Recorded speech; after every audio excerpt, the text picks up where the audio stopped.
안녕하세요. 만보 걷는 채널입니다. 오늘은 제가 여러분들께 서울숲을 소개해드리려고 해요. 서울숲은 제가 굉장히 좋아하는 곳이에요. 저는 물가가 있는 길을 참 좋아하는데요. 한강변, 그리고 청계천변, 그리고 중랑천변 이런 식으로 서울에도 물가를 걸을 수 있는 길이 꽤 많이 있습니다. 양재천도 있네요. 서울숲 같은 경우는 물을 바로 옆에 끼고 있지는 않아요. 하지만 서울숲 깊이 들어가 보면 한강과 연결된 통로가 있어서 숲길을 걷다가 한강으로 나갈 수 있다라는 부분이 저에게는 어떤 한 가지 아쉬움을 달래주는 그런 부분이 아닐까 생각이 되고요. 저는 갈 때마다 이 한강변을 꼭 나가보곤 한답니다. 그리고 가보신 분들은 알겠지만 한강변으로 나가는 그 다리와 통로, 습지가 너무너무 아름다운 곳이기도 해요. 먼저 서울숲은 분당선 서울숲역과 2호선 뚝섬역 근처에 있습니다. 지하철로 이동이 가능하다라는 부분이고요. 이날 이제 비가 오고 있었는데요. 저는 비 오는 날 숲길을 걷는 것을 정말 좋아해요. 숲 냄새와 비 냄새와 흙 냄새가 같이 나는 것을 경험하기가 도시에서는 굉장히 힘이 듭니다. 그렇다고 2-3시간 걸리는 시골로 갈 수 있는 여유가 항상 있지는 않기 때문에요. 서울숲을 가면 그런 부분을 달랠 수 있다는 것도 큰 장점인 것 같습니다. 그리고 공원이 작으면 근처에 있는 도심지와 섞여있게 마련인데요. 이 서울숲은 굉장히 넓은 녹지이기 때문에요. 서울숲에 일단 들어간다. 그러면 그 다음부터는 그 녹지와 공원이 끝없이 펼쳐지는 도심을 거의 완벽히 벗어난 것 같은 경험이 가능한 곳이기도 합니다. 매우 서울에서는 하기 힘든 경험이죠. 이제 보이시는 것처럼 나무와 풀과 흙과 그리고 넓은 길과 좁은 길이 섞여 있습니다. 내가 원하는 경로를 잡기에 아주 좋죠. 다양하게 또 평지와 언덕, 높은 언덕과 낮은 언덕, 그리고 계단 이런 것들이 섞여 있습니다. 제가 앞에 청계천을 소개해드렸는데요. 청계천은 사실은 길의 높낮이가 거의 없고 다이나믹스, 고저를 경험하기는 쉽지 않습니다. 그런데 이 서울숲 같은 경우에는요, 완만한 언덕과 낮은 지대, 그리고 넓은 길과 좁은 길, 다리와 다리가 아닌 곳 이런 것들이 좀 많이 잘 섞여 있고, 동물이 있는 곳, 곤충이 있는 곳, 또 돗자리를 깔 수 있는 곳, 이런 지역의 구분이 매우 잘 되어 있다는 부분이 특징입니다. 지금 보이는 곳은 꽃사슴이 사는 곳이에요.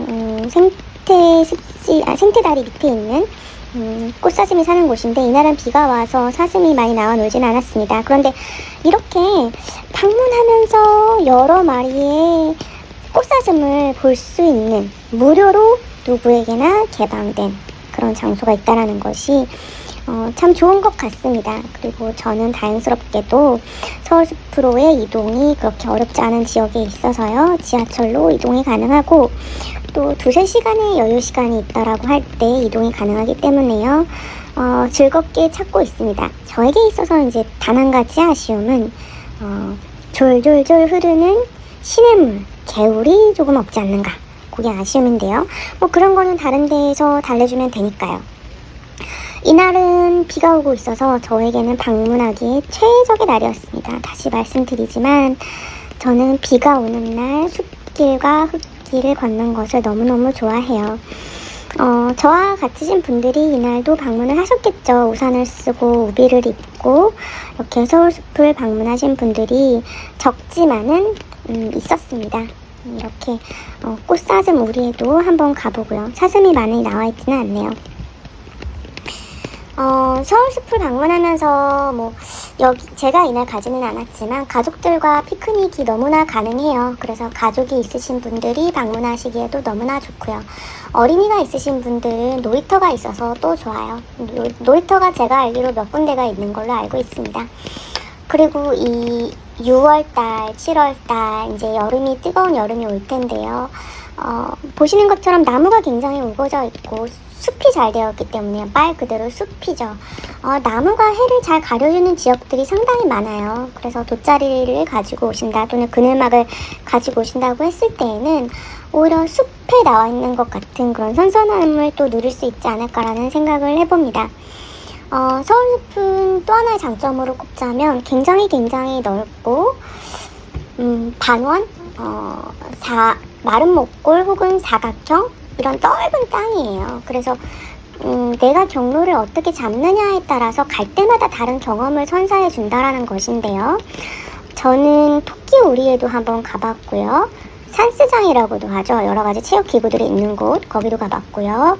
나비가 살고 있는 나비 하우스에도 한번 가봤고요. 편의점들이 또 곳곳에 비치가 되어 있고요. 말씀드린 것처럼 놀이터, 그리고 성수고등학교 뒤편에 오솔길과 같은 길들, 그리고 잔잔한 물가에 있는 다리를 건너보았습니다. 그리고 쌀이 자라는 곳, 벼가 자라는 곳에도 제가 가봤고요. 자전거를 탄 분들도 만날 수 있었고, 커플 자전거를 탄 분들도 만날 수가 있었고, 또 하나 제가 굉장히 인상 깊게 보았고 또 저도 시도해보고 싶은 것은 맨발 걷기를 하는 분들이에요. 사실 저는 굉장히 인상 깊게 보았습니다. 서울숲에 이 깔려있는 모래들은요, 흙길을 구성하고 있는 흙들은요, 이물질이 있다라고 보기에는 굉장히 정리가 잘 돼 있고 고른 편이에요. 그리고 저는 등산을 할 때나 이제 산 쪽을 갈 때 맨발 걷기 하시는 분들을 보았지만 막 낙엽이 있고 나뭇가지가 있고 가시가 있는 데서 맨발 걷기를 하는 거는 엄두가 안 나더라고요. 전문가의 영역 같아요. 그런데 여기에는요, 한 10발자국만 맨발로 걸어볼까? 뭔가 차갑고 시원한 자연의 느낌이 내 발바닥에 닿을 것 같은 거예요. 그리고 저는 뭐 이런 신봉자는 아닙니다만 발에 있는 못의 혈관들을 많이 자극해주는 게 좋다 정도의 생각을 가지고 있어요. 그러니까 그런 의견에 저는 반대하진 않는 사람이에요. 그런데 갈 때마다 정말 집에서 잠시 외출하듯이 그런 차림으로 나오신 분들인데, 뭐냐면 전문 등산 장비나 산악회 뭐 이런 걸로 보이지는 않아요. 정말 산책을 하러 나오신 분들이에요. 그냥 남방을 입고 슬랙스를 입으신 아주머니, 선캡을 쓰신 아주머니인데 잠시 신발을 걷고 맨발로 걷고 계신 거죠. 그런데 그게 저한테 너무 신선한 거예요. 그리고 차갑고 촉촉한 그 맨발 걷기를 나도 여기서 한번 해보고 싶다라는 욕심이 생겨서, 사실은 어느 날 비가 오지 않는 날이죠. 맨발 걷기를 한 20m 정도 시도해 보았을까요? 잠시 저도 모르게 옆에서 어떤 분이 맨발로 걷고 계신 걸 보고 갑자기 충동이 일어서 저도 맨발로 살짝 걸어 보았는데요. 이 고른 흙이라 해도 이게 저의 말랑말랑한 맨날 양말 속에 있는 저의 발바닥에는 좀 쉽진 않았어요. 사실은 제가 그래서 그 이후에 맨발 걷기용 양말을 지금 구입한 상태입니다. 너무 해보고 싶은 거죠. 그 두꺼운 양말의 도움을 받아서라도 이렇게 촉촉한, 어디서 걷기 힘든 좋은 흙길을 걸어보고 싶다. 그리고 자연을 마음껏 느껴보고 싶다라는 욕구가 드는 그런 길입니다. 지금 보이는 곳이 이제 오솔길인데요. 보시는 것처럼 물론 이날 비가 왔지만 사람이 정말 없어요. 그리고 비가 오지 않는 날도 제가 가보았지만 아무도 없었어요. 그래서 이곳이 정말 많은 사람에게 알려진 곳이고 누구나 올 수 있는 곳이고 개방되어 있는 곳이고 정말 넓은 곳이지만요, 내가 어떤 경로를 선택하느냐에 따라서 정말 산속 오솔길 같은 경험을 할 수가 있다. 이 부분이 저한테는 너무나 큰 장점입니다. 저는 그래서 갈 때마다 이 오솔길을 찾는 재미를 요즘에는 느끼고 있어요. 오솔길을 걷다 넓은 길을 만나면 또 넓은 길을 걷습니다. 그렇게 하고 있고, 또 걷다 쉬어가야겠다 싶은 곳에는 적절하게 편의점들이 또 배치가 되어 있고, 공공 화장실도 굉장히 잘 되어 있어요. 가족공원이다 보니까. 그래서 정말 주머니에 핸드폰과 신용카드 한 장 정도를 넣고 아무 것이 없이 가더라도 돗자리가 없이 가더라도 벤치에서 쉴 수 있다라는 것이 또 이곳의 장점입니다. 가족분들과 오는 분들에게 있어서 장점이라고 하면요. 일단 여기에 파킹하는 순간 하루를 버시는 겁니다. 다른 데는 갈 필요가 없어요. 아이들이 굉장히 잘 놉니다. 그리고 도시락과 뭐 먹을 것을 바리바리 싸우는 분들도 물론 계세요. 그래서 이제 그 피크닉이 가능한 데크 같은 곳이 있기 때문에 거기에서 이제 다 펼쳐놓고 자리를 맡아놓고 싸운 음식들을 드시는 분들도 계신데요. 싸우지 못했다고 해서 못 먹느냐? 그게 아니죠. 이제 서울숲 옆에는 매우 잘 알려진 성수동 핫플레이스 식당들이 너무나 많습니다. 그래서 그 성수동 방향으로 길을 잡으시면은 너무나 훌륭한 식당들, 물론 웨이팅이 좀 긴 편이기는 해요. 미리 알아보시는 걸 추천을 드립니다. 저는 식당을 추천해 드릴 경험은 아직 갖고 있지 못하고요. 그래서 맨손으로 와도 근처에서 먹을 곳이 너무나 많다. 그리고 웬만하면 다 맛집이다 라는 게 이 서울숲 방문 시의 또 하나의 혜택입니다. 그리고 이 숲을 벗어나고 싶지 않다 하는 분들께도 서울숲과 갤러리아 폴의 방향의 길 사이에 그러니까 숲과 붙어있는 식당과 카페들이 있어요. 굉장히 아름답고 또 공원을 보면서 커피를 마시고 밥을 먹을 수 있기 때문에 그런 것들도 잘 찾아서 이용을 하시면 좋을 것 같습니다. 서울숲을 방문하면 한 바퀴를 마음 먹기에 따라서 뭐 한 바퀴를 돌 수도 있고 두 바퀴를 돌 수도 있고 세 바퀴를 돌 수도 있어서요. 뭐 만보 걷기, 2만보 걷기, 3만보 걷기에는 전혀 문제가 없습니다. 그리고 이 길이 지루하냐 라고 하면 전혀 지루하지 않다라는 것도 굉장히 좋은 장점입니다. 물을 보고 싶다라고 하면 바로 옆에 있는 한강변으로 나가면 되겠습니다. 서울에서 이렇게 하루 종일 보내도 지루하지 않고 또 이 코스에서 저 코스로 이동해가면서 놀 수 있는 곳이 있다는 게, 지하철 가까이 있다는 게 굉장히 좋은 것 같아요. 이날 저는 굉장히 리프레시를 많이 한 것 같아요. 지쳐있는 몸과 마음을 달래기도 했고 또 느끼셨을지 모르겠지만 비가 오는 숲길을 걷다 보면은 스트레스가 많이 날아갑니다.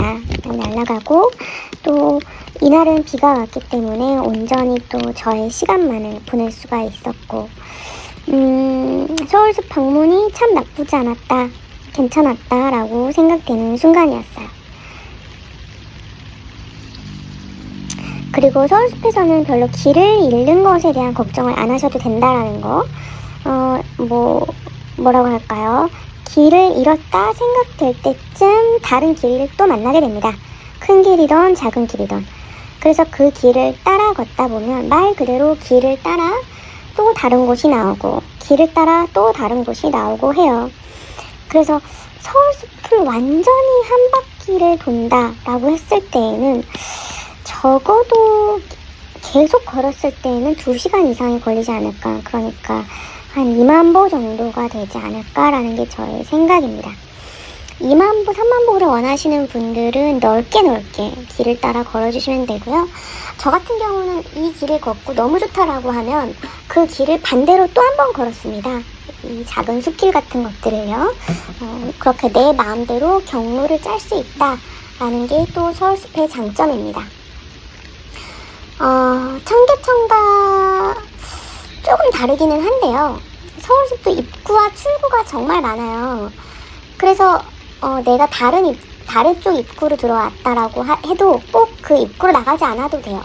주차장이 거기에 있는 게, 내 차가 그쪽에 있는 게 아니라고 하면 어느 경로로라도 나갈 수 있도록 상당히 많은 문들이 있습니다. 그래서 뭐 이 안에서 돌다 좀 지쳐서 그만하고 싶어 라고 했을 때 어디서나 이 숲을 벗어날 수 있는 길을 찾는 것도 어렵진 않다. 그 부분을 말씀을 드립니다. 그리고 걷다가 배가 고프거나 목이 마르다라고 할 때 숲을 반드시 벗어나지 않아도 접근이 가능한 편의점들이 곳곳에 있고 또 앉았다 갈 수 있는 벤치들이 심각하게 잘 되어 있어요. 그런 곳들을 잘 이용하시면 되기 때문에요. 내가 걷기를 하고 싶다, 산책을 하고 싶다 라고 할 때 30분도 가능하고 10분도 가능하고 3시간도 가능한 곳이 바로 이 서울숲이라고 하겠습니다.